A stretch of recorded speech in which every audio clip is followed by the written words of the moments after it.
Exams టైంలో చాలామంది students night out చేసేస్తుంటారు.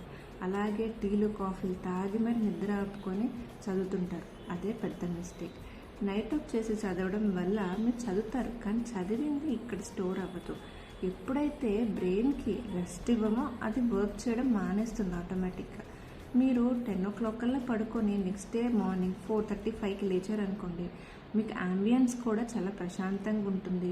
బ్రెయిన్కి రెస్ట్ ఇవ్వడం వల్ల అది మళ్ళీ ఫ్రెష్గా వర్క్ చేస్తుంది, చదివింది ఎక్కువ స్టోర్ అవుతుంది. సో ఎప్పుడైనా సరే నైట్ అవుట్ చేయకండి. అలాగే ఎగ్జామ్స్ టైంలో వాటర్ కన్జంప్షన్ నైట్లో తగ్గించండి. ఎప్పుడైతే మీరు పద్దాకలా వాష్రూమ్కి లెగాల్సి వస్తుందో అప్పుడు ఆటోమేటిక్గా స్లీప్ డిస్టర్బెన్స్ ఉంటుంది, మళ్ళీ తిరిగి పడుకోవాలంటే టైం పడుతుంది. సో అదొక టిప్ ఫాలో అవ్వండి. అలాగే 7 to 8 hours ఖచ్చితంగా నిద్రపోండి. దానివల్ల మీ బ్రెయిన్ కూడా చాలా బాగా వర్క్ చేస్తుంది. అలాగే ఎగ్జామ్స్ టైంలో చాలా ఫోకస్డ్గా ఉంటారు. టిప్ నచ్చితే ఫాలో చేసి లైక్ చేయండి. Thank you so much.